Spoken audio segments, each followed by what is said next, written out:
this quarry, originally they were mining in here, this side of the hill. You can see some of the drills from the mining on the rock. And when they discovered the cave in the 1950s, they decided, thankfully, to stop the mining and move it to that side of the hill. So that quarry started in 1950. Here they were mining until the 1950s.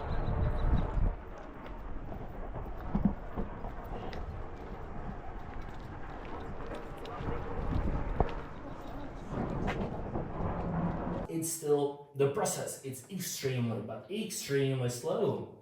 So it will still take at least centuries, but probably few thousands of years until they will meet each other. So that's why we call it the eternal desire or the never-ending desire.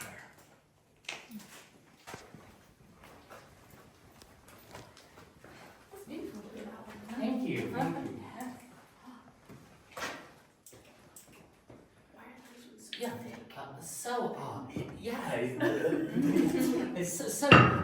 This structure in the middle, it's called a swan like the white bird.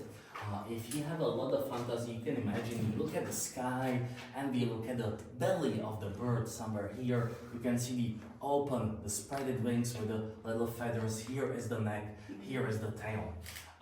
What you can see here as well, it's that there is a line, like over there, there is a line, or maybe, let me try other light, which is maybe a little stronger, but not as good. Oh, pardon me. Yeah, there is a line over there, yeah, and this is once again the zone of preference. This is where the water flows, because of course for the water, it's much easier to once again to go through the crack where there's a little space than to infiltrate. So this is where they grow the most. Most of the contact layers indicates there are two different kinds of limestone. That can happen during some climate change, volcanic eruptions, earthquakes, or anything else difficult to say. As well, what you can see in here, then many of them are unfortunately broken.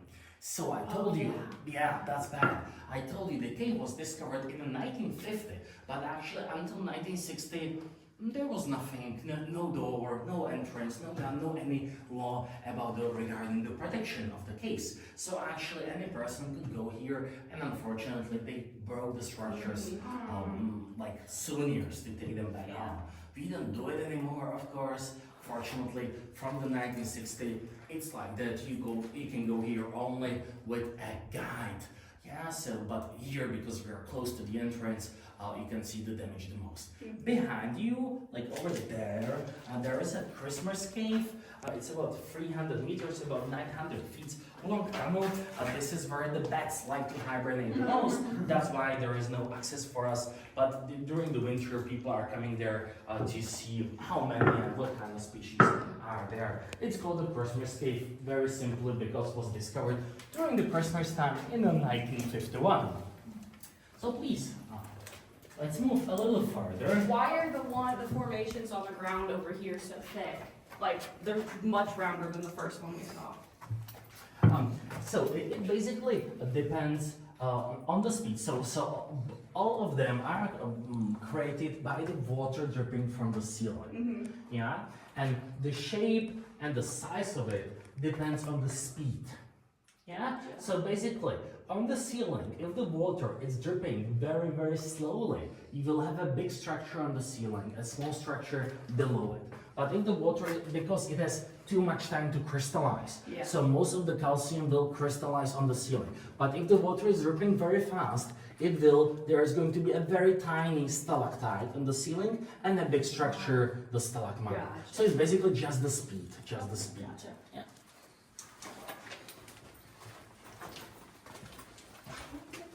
Feel like I'm in the You can have the best view to the structure in the middle, which is basically, we call it curtains, or it's something between curtain and rib stalagmite. I will explain this terminology later.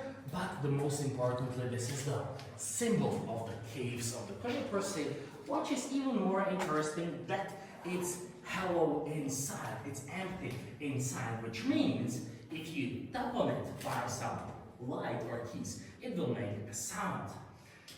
You can see some of them are slightly damaged as well. So this is because people were coming here, the local guides this time, and they were standing close to this structure, which we call the pup or the dog. You know, it looks like it's a sleeping, I don't know, some shepherd, let's say, and people used to tap them to play some simple melodies. We can literally use them as a musical instrument, and they damage them. So fortunately, we don't do it anymore. We don't like to damage the structures. Second, it's very good for you because I'm a terrible musician. They use like oily layer on it, and they will stop growing. Yeah. So this one you can see as well. It's not that dirty, but it's completely dry. So they stop growing. So please, I know you are not doing that, but people do not touch them. Excuse me, Pavel, I will just go here. And then, many of them are broken in here once again, which is very sad because the miners came here as the first people, so they want to get a little souvenir. But I can show you the speed, how fast do they grow. So there is just a little drop of the water about to drip down, and imagine somebody came here, it's still growing, then it's like, yeah, that's the proof, it's still growing. Somebody came here in the 1950 and just broke it, yeah, it's still growing. So 1950 until today it's 75, let's say, years. So this little piece grew to 75 years. So if you imagine that this is 75 years, this one is about, I would say, 350,000. Yeah? Okay. Look at where it's broken. Yeah. See the inside. Then you can see the green color. Yeah, so if you come closer, you can see the green color. Those are the algae. The algae, we do not like them to be in here, but once again, they are able to photosynthesize around the lights of the caves, and the 10 degrees Celsius, the 50 Fahrenheit, is enough for them to grow in here. Behind you, over there is another chimney, which is going to the lowest level of the caves. It's about 100 feet. It's about 27 meters deep.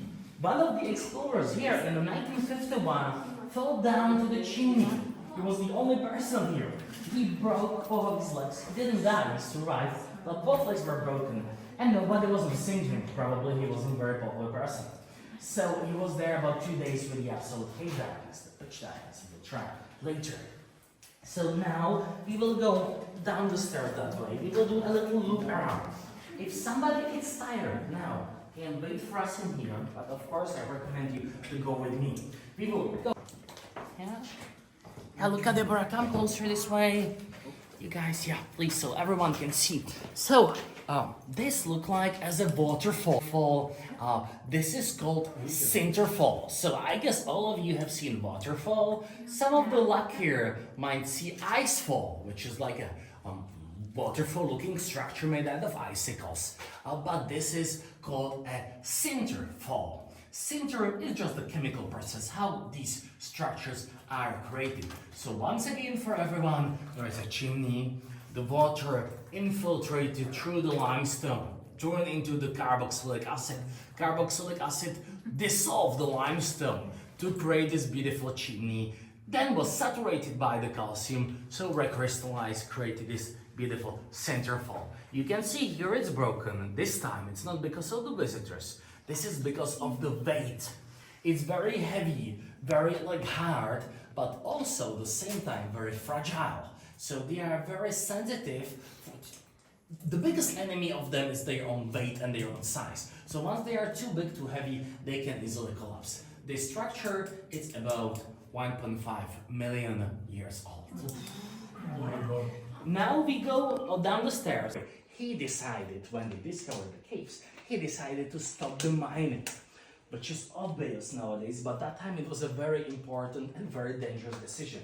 Because if they would find out, then the caves are something pretty small. He would probably end up in the prison for ruining the socialist paradise, yeah? So actually, fortunately for him and for us, the caves show up to be huge, the largest cave system in Bohemia. So thankfully, he was awarded instead of being punished for his decision. And because it was quite a brave person to do something like that, he named that little cave after him, the Mareš cave. So please, Pavel, lead the way. Let's go up the stairs.